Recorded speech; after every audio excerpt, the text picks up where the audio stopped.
A fight over who gets to sit in the courtroom for the trial of Lori Vallow. Let's talk about it.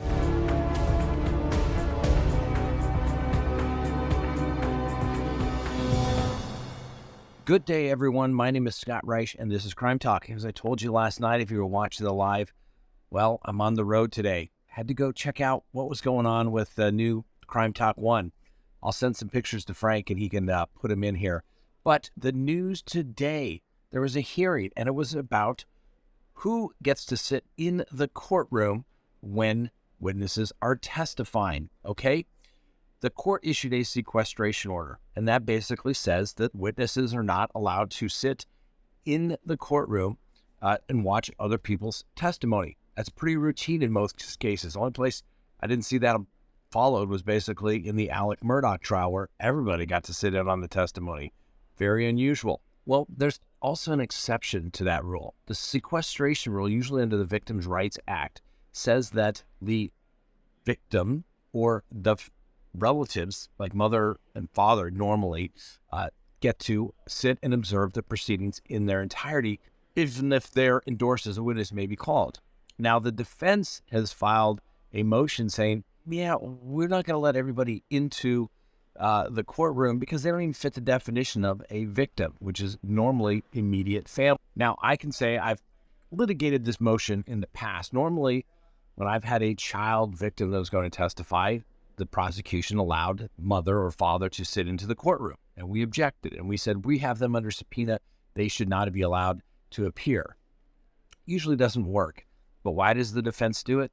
Usually because you believe that the presence of the parent or relative in the courtroom is going to make some sort of impact, and not usually a good impact for the defense. So I see why the defense is doing that, and frankly, I don't think there's a whole lot of love lost between the Woodcocks and Lori Vallow for obvious reasons. So, like I said, the court held a hearing today, and they're arguing over the definition of who is basically allowed to stay in the courtroom. Judge Boyce's order states that he would exclude witnesses from sitting in on certain testimony, but victims in the case could be exceptions. The question is, who's legally considered a victim under the Victims' Rights Act? Well, Robert Wood argued on behalf of the prosecution and basically said that the interpretation of victims should include anyone who suffers emotional harm as a result of the offense.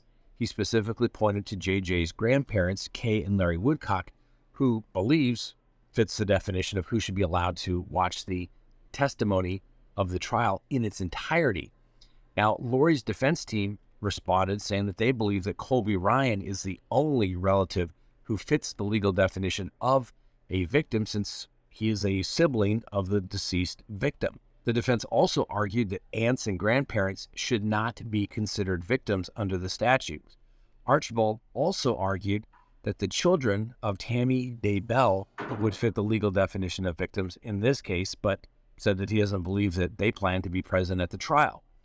Archibald then argued that because of the Idaho adoption laws, and he argued that since JJ's biological parents gave up their legal rights, that means Kay Woodcock is no longer legally JJ's grandmother. Now, Archibald argued that Kay Woodcock gave herself the name of grandma. He argued since she is Charles Vallow's sister, she is actually JJ's aunt, and therefore not an immediate family member that would meet the legal definition of a victim of the crime under the Victims' Rights Act there in Idaho. Judge Boyce is going to take this under advisement, and the prosecution and defense have till 5 o'clock today to submit further briefings. Hopefully, the prosecution can get that done on time. So, a couple of things. Like I said, kind of a tactical move. The defense probably doesn't like the presence of the Woodcocks in the courtroom simply for the fact that they've been such strong advocates throughout this process, and I'm sure Lori Vallow doesn't want them there. What else is the defense doing? If the defense is raising motions like this and the prosecution is having to respond to motions, guess what? They're not preparing for their case. Tactical decision, yes. Probably leaves you a little dirty at night. Probably need to get that wire brush out to take a shower, I'm sure.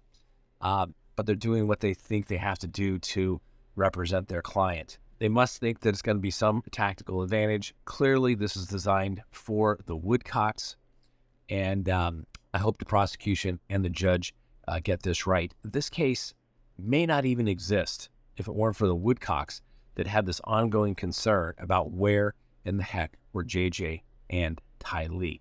So hopefully the judge does the right thing, even if the court rules against the Woodcocks as being a victim under the Idaho Bill of Rights. Hopefully the prosecution will do everything that they can to accommodate them.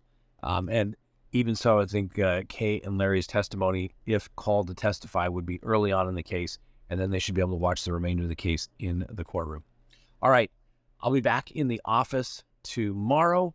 It's been a busy day. Got up about 3 a.m., flew out to Akron, took a look at the plane. Clearly not ready yet. Hopefully by early next week, we're hoping Crime Talk 1 needs to be able to get back and forth to Idaho, if you know what I'm saying. All right. Thanks for watching. We'll see you next time on Crime Talk.